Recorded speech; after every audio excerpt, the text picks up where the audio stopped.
नमस्कार साथियों, मैं उपेंद्र मांझी। आप सबका मेरे YouTube channel Upendra Manjhi wines में स्वागत है। जैसे कि मैंने अपने पिछले वीडियो के माध्यम से आप सबको बताया है बार बेंडिंग मशीन के बारे में कि कैसे उसको ऑपरेट करना है, क्या उसका सेफ्टी है, क्या उसका हजार्ड्स है, मैंने सब बताया है। आप देख सकते हैं मेरे चैनल में जा कर के वीडियो पड़ा हुआ है। और आज हम बात करने वाले हैं इसका फोल्डिंग के बारे में, यानी भाड़ा के बारे में। ये इंडिपेंडेंट इसका फोल्डिंग है, इसको हम कपलक इसका फोल्डिंग भी बोलते हैं। वैसे तो इसका फोल्डिंग 7 प्रकार के होते हैं, लेकिन मैं आपको अगले वीडियो में सभी प्रकार के वीडियो के सभी प्रकार के इसका फोल्डिंग के बारे में बताऊंगा। लेकिन मैं चाहता हूं कि स्पेशली इंडिपेंडेंट इसका फोल्ड जो होता है, जिसको हम कपलक इसका फोल्ड कहते हैं, उसके बारे में आज डिटेलिंग से हम आपको बता रहे हैं। तो दरअसल ये जानना चाहेंगे हम लोग कि आखिर इसका फोल्डिंग है क्या, इसका फोल्डिंग का क्या काम होता है, इसका फोल्डिंग का मतलब क्या है। तो इसका फोल्डिंग एक टेम्परोरी मचान है, टेम्परोरी भाड़ा है जिसमें हम काम करते हैं। तो इसे हम, जैसे मैंने बताया आप सबको, कि इसे इंडिपेंडेंट इसका फोल्ड कहते हैं। तो इसका हजार्ड्स 2 तरह का होता है। एक जो आदमी गिर सकता है और दूसरा जो मटेरियल गिर सकता है, यानी मैन और मटेरियल कभी भी गिर सकता है, जिसके कारण खतरा हो सकता है आपके साथ, या फिर मटेरियल को नुकसान हो सकता है, या आपको नुकसान हो सकता है। अब हम इसके पूरे विवरण तरीके से जानेंगे, इसके बारे में पूरा जानेंगे कि ये क्या वर्क करता है, कैसे वर्क करता है, इसको हम कैसे एरेक्शन करते हैं, कैसे इसका एरेक्ट करते हैं, कैसे इसका डिसमेंटल करते हैं, क्या इसका सेफ प्रोसेस होता है, वो हम आपको इस वीडियो के माध्यम से बताएंगे। तो साथियों, सबसे पहले हम जहां भी इसका फोल्ड इरेक्ट करना चाहते हैं या जहां भी हम भाड़ा बनाना चाहते हैं, वो जगह, वो समतल बिल्कुल, मतलब प्लेन होना चाहिए, बिल्कुल शार्प होना चाहिए, एकदम बराबर होना चाहिए, लेवल होना चाहिए। उसके बाद वहां हमें पीसीसी करना होता है।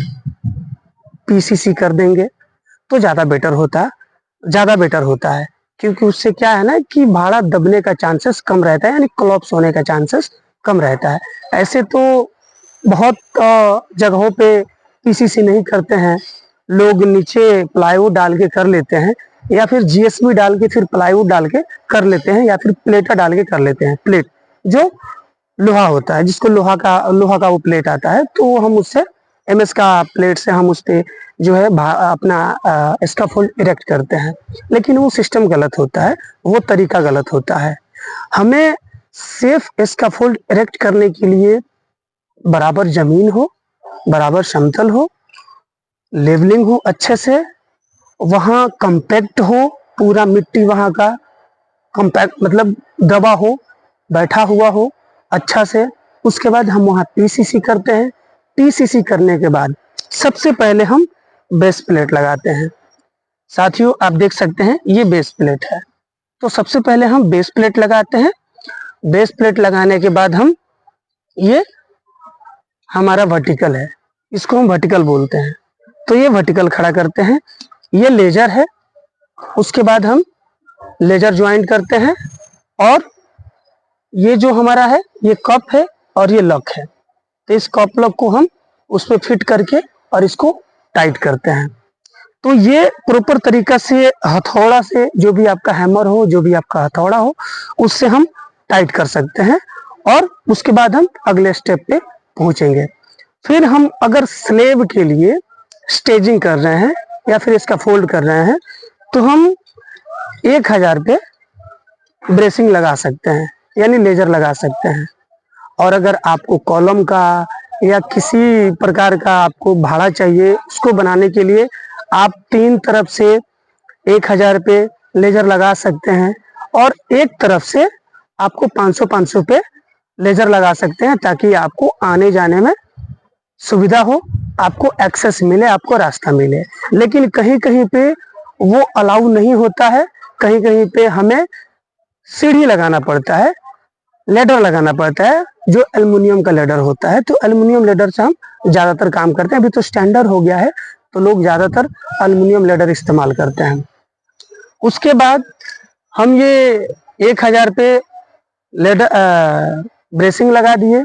ब्रेसिंग लगाने के बाद हमें जहाँ काम करना है वहाँ पे हम प्रॉपर तरीके से जाली फिक्स कर देंगे। जो हमारा वॉकवे प्लेटफॉर्म हो वो बिल्कुल पैक हो, बिल्कुल कवर हो। उसके बाद हम मिड रेल लगाते हैं, फिर टॉप रेल लगाते हैं। हमें हैंड रेलिंग वहाँ बहुत ज़रूरी है। उसके बाद हम क्या करते हैं कि टू बोर्ड लगाते हैं। टू बोर्ड लगाएंगे, जिसका टू बोर्ड का क्या काम होता है कि टू बोर्ड का काम यही होता है कि आप जो भी ऊपर हाइट पे काम करेंगे तो वहाँ पे जो भी आपका औजार, जो भी आपका टूल्स होगा वहाँ रखेंगे, या फिर कोई छोटा छोटा मटेरियल हो वो रख सकते हैं। वो गिरेगा नहीं, वो गिरे ना, इसलिए हम वहाँ पे टू बोर्ड डालते हैं। टू बोर्ड का यही काम होता है। उसके बाद आपको लेडर लगाना है सेफ तरीके से, ताकि वो आप उस जगह पे पहुंच सके और अपने वर्किंग प्लेटफॉर्म पे आके जाके आप अच्छे तरीके से काम कर सकते हैं। ये सारा चीज होने के बाद आपको सपोर्टिंग सिस्टम लगाना है।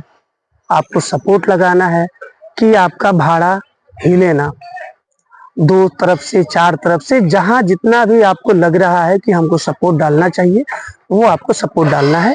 और आपको column two column box tie करके वो भी सपोर्ट मार सकते हैं, वो और सेफ होगा। उसके बाद आपको टैगिंग सिस्टम करना होता है। टैग कितने प्रकार का होता है? 3 प्रकार का होता है, रेड टैग, येलो टैग और ग्रीन टैग। येलो टैग का मतलब होता है कि आपका भाड़ा तो बन चुका है, लेकिन भाड़ा में कोई ना कोई कमी है, कोई ना कोई गड़बड़ी है, जिसके चलते आप उस पर काम नहीं कर सकते हैं, तो वो निर्माण अधीन होता है। यानी वो काम पूरा नहीं हुआ है, उसमें कोई ना कोई फॉल्ट है, कोई ना कोई मिस्टेक है, जिसके कारण वो लाल टैग लगाया जाता है। आप उस पर काम नहीं कर सकते। मतलब सिंपल सी बात अगर मैं कहूँ तो रेड टैग का ये मतलब होता है कि ये भाड़ा काम करने लायक नहीं है। येलो टैग का मतलब ये होता है कि अभी आपका भाड़ा प्रोग्रेस में है, यानी भाड़ा आपका बन रहा है। तो साथियों, मैंने बताया कि जब आप भाड़ा बनाना स्टार्ट करेंगे, इसका फोल्ड इरेक्ट करना स्टार्ट करेंगे, तो आपको येलो टैग लगाना है, यानी कि पीला टैग लगा के रखना है। यानी कि किसी को भी मालूम चलेगा कि हाँ, इस पे अभी काम चल रहा है या इस भाड़ा का काम चल रहा है, तो हमको इस पे कोई काम जाके नहीं करना है, दूसरा कोई नहीं करना है काम, सिर्फ भाड़ा बनाने का काम कर सकते हैं। और ग्रीन टैग का मतलब ये हुआ कि पूरे तरीके से भाड़ा सेफ है, हमको इस पे काम करने का अनुमति दे दी गई है। तो हम जब भाड़ा पूरे तरीके से सेफ बना देते हैं, सेफ बन जाता है, तब हम उसमें ग्रीन टैग डालते हैं, तब हमारा भाड़ा जो है काम करने लायक हो जाएगा। साथियों, इसमें एक चीज मैं और बोलूंगा कि आपको अगर कहीं पे काम करना है और भाड़ा पहले से रेडी है, तो आपको ये भी देखना है, अगर आप काम करने जाएंगे तो आपको ये भी देखना है कि उस भाड़ा में कौन सा टैग लगा हुआ है। ध्यान दे करके फिर आपको भाड़ा के ऊपर चढ़ना है। अगर ग्रीन टैग लगा है तो ही आपको चढ़ना है भाड़ा के ऊपर, तो ही आपको भाड़ा के ऊपर जाके काम करना है, अन्यथा काम नहीं करना है। अगर रेड टैग है तो आपको कतई नहीं जाना है भाड़ा के ऊपर, येलो टैग है फिर भी आपको नहीं जाना है। आप अपने सुपरवाइजर, अपने इंजीनियर से बोल करके, उससे कह करके उसको ठीक करवाइए और उसको पूछिए, या फिर आप अपने सेफ्टी अधिकारी से भी पूछ सकते हैं कि सर इसमें लाल टैग क्यों लगा है या येलो टैग क्यों है, इसको सही करवाइए, इसके ऊपर हमको काम करना है। तो दोस्तों, मैं ये सिर्फ वीडियो उनके लिए बना रहा हूँ जो सेफ्टी फील्ड में आना चाहते हैं, या जो भी लड़का अपना सेफ्टी फील्ड में करियर बनाना चाहता है, या जो भी आदमी जो अफोर्ड नहीं कर पा रहा है कि मैं किसी इंस्टीट्यूट में जा करके इसकी पढ़ाई करूं, सेफ्टी की ज्ञान लूं, तो मैं उसके लिए बना रहा हूं ये वीडियो। आपके लिए ये लाभदायक होगा। जो भी दोस्त मेरे जो सेफ्टी फील्ड में आना चाहते हैं, वो इस वीडियो को देख करके समझ सकते हैं, उनको अच्छा खासा मतलब इस पे जानकारी मिल जाएगी। तो साथियों, मेरे तरफ से जितना हुआ मैंने बताया, सिर्फ इंडिपेंडेंट भाड़ा के बारे में। इसके बाद बहुत सारा भाड़ा है जो मैंने बताया आपको भी, 7 प्रकार का भाड़ा होता है, 7 प्रकार का। तो मैं सातों के बारे में आपको हर एक भाड़े के बारे में स्पेशल वीडियो बना के डालूंगा और अपलोड करूंगा। तो साथियों, आज का बस यही एक टॉपिक था। इसमें बहुत सारा चीज है, मैंने जस्ट एक आपको नॉर्मली चीज बताया जो रेगुलरली होता है साइट के ऊपर। तो साथियों, मैं आशा करता हूँ, उम्मीद करता हूँ कि मेरी वीडियो आप सबको अच्छा लगा हो। अगर अच्छा लगे, अगर मेरी वीडियो से आपको कुछ भी जानकारी मिला हो आपके लाभदायक या आपके अच्छे के लिए या आपके नॉलेज के लिए, तो साथियों मेरे वीडियो को लाइक कीजिए,